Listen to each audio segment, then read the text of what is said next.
کته دا غواړي چې الله خپل مخې ته ومومي او الله تا ته نیغه لار وکړي، الله تا ستا مرسته وکړي، تا د سختو نه راوباسي، د الله د دین حفاظت وکړه، الله به خپلې مخې ته ومومي.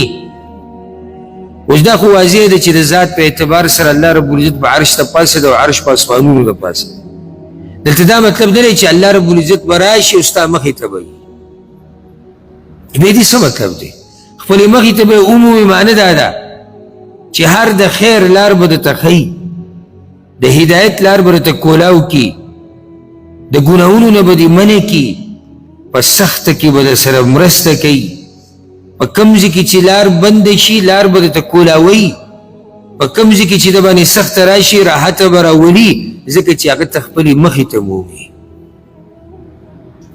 دا موږ پښتو کې هم داسې وایو، بعض کسان وایي که نه یاره کله چې په ما باندې څه مسله راغلې ده نو پلانې مې ځان سره موندلی دی. ځان سره موندلی څه مطلب دی؟ دا مطلب دی چې هر وخت دغه کس د سره و، معنی هغه ما سره په هر ځای کې مرسته کړې.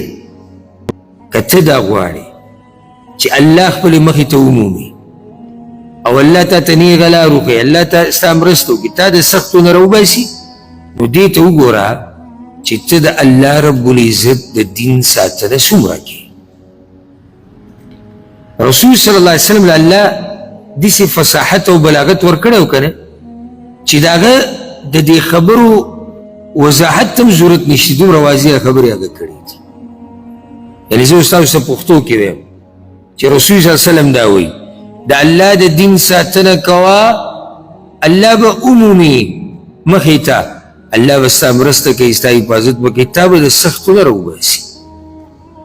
مرض دی، غریبي ده، بل امتحان دی، الله رب العزت به تا ته یو لار را پیدا کړي. او ځکه دې بل حدیث کې څه دي؟